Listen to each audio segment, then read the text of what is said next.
They underestimated him, dismissed him, and treated him like a senile old fool, until he exposed a banking conspiracy right in front of the judge. The courtroom was already against him before he even spoke. Marcus Sullivan stepped forward, his weathered hands gripping a battered leather briefcase. At 72 years old, his suit hung slightly loose on his frame. His tie knotted perfectly but slightly askew. Despite his age, his posture remained ramrod straight, a reminder of his 30 years in the military before retiring to a quiet life in Colorado. He wasn't a lawyer, never claimed to be. He was just a retired math teacher who refused to let his family cabin, built by his grandfather's hands in the 1940s, be stolen by a banking conglomerate that saw people as nothing more than spreadsheet entries. Judge Eleanor Blackwood peered over her glasses, the corners of her mouth twitching in something between amusement and impatience. She leaned back in her chair, tapping her gavel lightly on the bench. "Mr. Sullivan, representing yourself?" The question dripped with condescension. Marcus met her gaze unflinchingly. "Yes, Your Honor." A chuckle echoed from the other side of the room. Victoria Hargrove, the opposing attorney, adjusted her designer glasses with deliberate ease. At 38, she was a corporate predator with a track record of demolishing small-time defendants.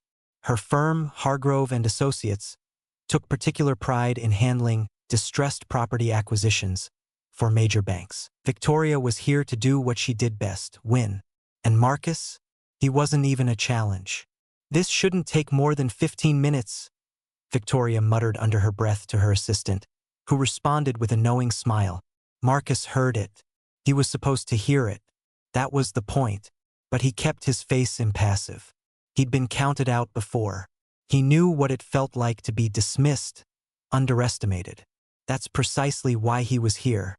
Judge Blackwood let out a sigh, flipping through a file. "This is a property dispute, correct? A foreclosure challenge." Marcus nodded. "Yes, ma'am. My family cabin in Pike National Forest." Blackwood barely glanced at him. "And you believe you can argue this case against an attorney like Ms. Hargrove?" Marcus didn't flinch. "I don't believe, Your Honor." "I know." The courtroom went quiet. A few muffled chuckles came from the corporate side of the room, but there was something else too. Something unspoken. The kind of silence that comes when someone unexpected refuses to back down. Judge Blackwood shook her head. "Very well, let's get on with it." But Marcus wasn't just here to argue. He was here to win, and they had no idea what was coming. The judge's skepticism was only the beginning. The real challenge was about to come from the woman sitting across the aisle, the one who thought Marcus had already lost. Victoria Hargrove adjusted her blazer with a smug smile. This was her playground, the courtroom, the rules, the strategy. She had crushed dozens like Marcus Sullivan before. A retiree with no degree in law, no firm backing him, no experience. This wasn't a case. It was barely a warm-up. Judge Blackwood exhaled sharply, rubbing her temple. "Ms. Hargrove, you may proceed with your opening statement." Victoria rose with practiced ease, buttoning her jacket as she stepped toward the jury. Her voice was smooth, confident. "Ladies and gentlemen, this case is simple." She gestured toward Marcus without even looking at him. "We have a man who refuses to accept reality. The property in question was rightfully acquired by my client through legal foreclosure. The law is clear. The facts are irrefutable. This is not about emotions. This is about contracts, deadlines, and obligations. My client followed the law. Mr. Sullivan did not." A well-placed pause, a slow turn, then a casual shrug. "I sympathize. Losing a family property is painful, but pain does not override legal responsibility. The numbers don't lie." She nodded once toward the judge and then took her seat, hands folded as if the case was already over. Marcus sat still, unmoved. He'd expected this. But as he rose from his seat, he caught the way Judge Blackwood leaned back in her chair, arms crossed. A woman watching something she didn't believe would be worth her time. "Your Honor, ladies and gentlemen." Marcus cleared his throat, voice steady. "Ms. Hargrove is right about one thing. The law is clear. The question is, does her client actually follow it?" A flicker of irritation crossed Victoria's face. Marcus continued, I've spent the last 8 months studying every case, every statute, every loophole that banks and corporations use to strip properties away from families. And I found something. Judge Blackwood raised an eyebrow. Something? Marcus nodded. Yes, and it changes everything. Victoria let out a quiet laugh. Oh, this should be good. Marcus ignored her. Instead, he turned to the judge. Before I begin, Your Honor, I'd like to submit an official request for discovery, because I have reason to believe the plaintiff is hiding something. The courtroom shifted. Judge Blackwood sat forward, her expression less amused now. Hiding what, Mr. Sullivan? Marcus's gaze locked onto Victoria. A conspiracy to commit fraud. And just like that, the room wasn't laughing anymore. The word conspiracy lingered in the air like a slow-burning fuse. Victoria's smirk faded, and for the first time, Judge Blackwood gave Marcus more than just a passing glance. Conspiracy? The judge's voice carried a note of skepticism, but there was something else beneath it. Curiosity. Marcus nodded. Yes, Your Honor. I believe the foreclosure on my family cabin was based on forged documents, artificially inflated interest calculations, and I can prove it if I'm allowed to request full discovery. Victoria let out a sharp breath, shaking her head. Your Honor, this is absurd. A baseless accusation meant to stall the inevitable. The property was seized under standard foreclosure proceedings. Marcus tilted his head. Standard? Tell me, Ms. Hargrove, how standard is it for a bank to foreclose on a property when the original mortgage documents have been manipulated to show missed payments that were actually made on time? The courtroom rustled. A few murmurs broke out in the gallery. Victoria's jaw clenched. What are you talking about? Marcus reached into his briefcase and pulled out a stack of neatly organized papers. These are my payment records for the past 5 years, Your Honor, he said, walking over to the bailiff and handing them up to the judge. And these, he added, producing another set of documents, are the bank's records as submitted to the court for the foreclosure filing. Judge Blackwood leaned in, scanning the papers, her forehead creased. If you look at the dates highlighted in yellow, you'll see that payments I made, which were properly processed and cleared, are mysteriously marked as missed in the bank's records. The judge flipped through the pages, her expression shifting from dismissive to focused. She looked up at Victoria. Ms. Hargrove, do you have an explanation for this? Victoria cleared her throat. Your Honor, this is an attempt to confuse the issue. Banking records can contain clerical errors Marcus didn't let up. Perhaps. But when those clerical errors conveniently appear in a pattern that justifies foreclosure, that's not coincidence. That's intent. He pointed toward the papers in the judge's hand. You'll notice that my payments were consistently recorded as 3 days later than when they were actually processed. Just enough to trigger the late payment clause in my mortgage, a clause that was mysteriously amended after the original signing. A wave of reaction rippled through the courtroom. Even the jury leaned forward. Judge Blackwood turned back to Victoria, her tone firmer now. Ms. Hargrove, does your client have the original signed documents on file with these amendments? Victoria hesitated. It was quick, barely noticeable, but Marcus saw it. And so did the judge. We would need time to retrieve them, Your Honor. Marcus smiled. That's fine. I'll wait.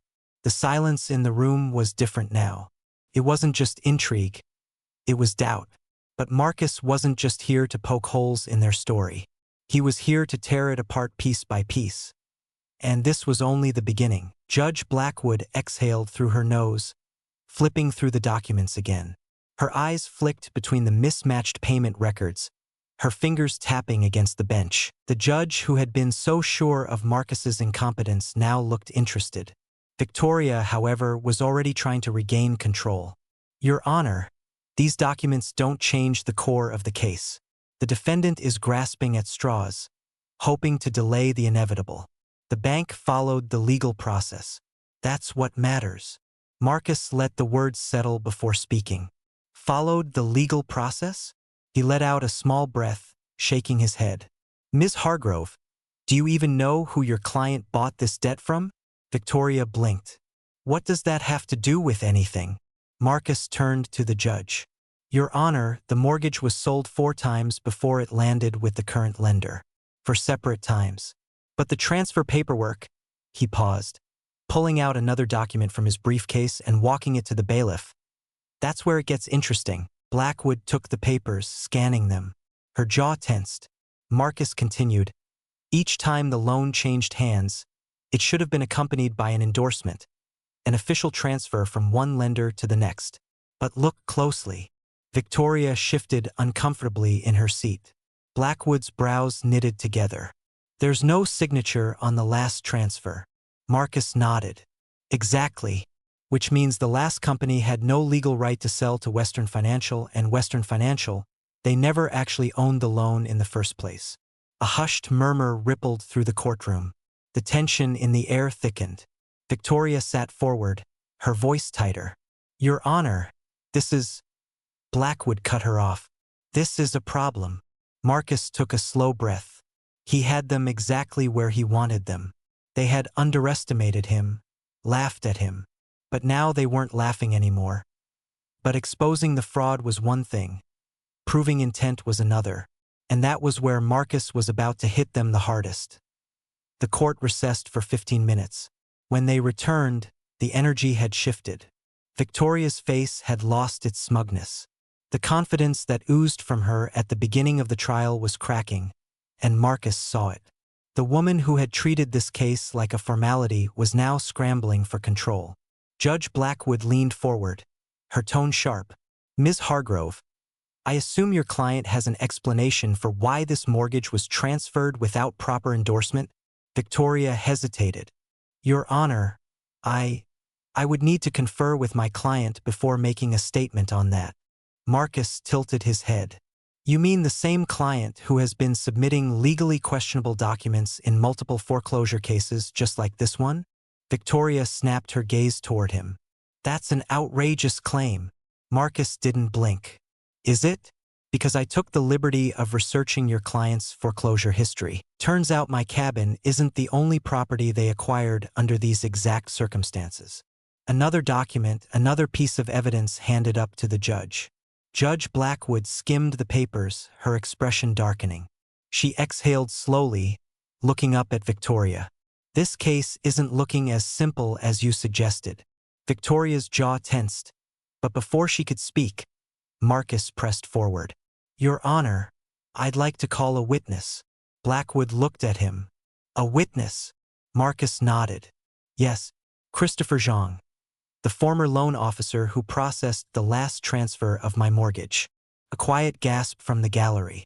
This wasn't just about missing paperwork anymore. Marcus was about to bring someone into the courtroom who could unravel the entire case. Victoria stood immediately. Your Honor, this is highly irregular. This witness was not disclosed beforehand. Marcus turned to her, his voice even. That's because he only agreed to testify yesterday, after I tracked him down in Phoenix. He let the silence stretch for a beat. And what he told me changes everything. Judge Blackwood studied him, then turned to Victoria. I'm allowing it. Victoria stiffened. She knew this wasn't going her way anymore. But Marcus's biggest move was still coming, because Christopher Zhang wasn't just any loan officer. He was the smoking gun. The door at the back of the courtroom creaked open, and a young man in his early 30s stepped in. Christopher Zhang looked nervous as he made his way to the stand, adjusting his tie, his fingers gripping the railing. Judge Blackwood nodded toward him. State your full name and occupation for the record. He cleared his throat. Christopher Zhang. I was a loan officer at Meridian Financial until 8 months ago. Marcus stood, his voice calm but firm. Mr. Zhang, did you work on the transfer of my mortgage from Meridian Financial to Western Financial? Christopher hesitated, glancing at Victoria. I did. Marcus nodded. Were you instructed to process that transfer in any unusual way? Another pause. A flicker of discomfort crossed his face. Victoria shifted in her seat. Marcus waited, giving him space. Finally, Christopher exhaled. Yes, we were told to expedite certain foreclosure track mortgages.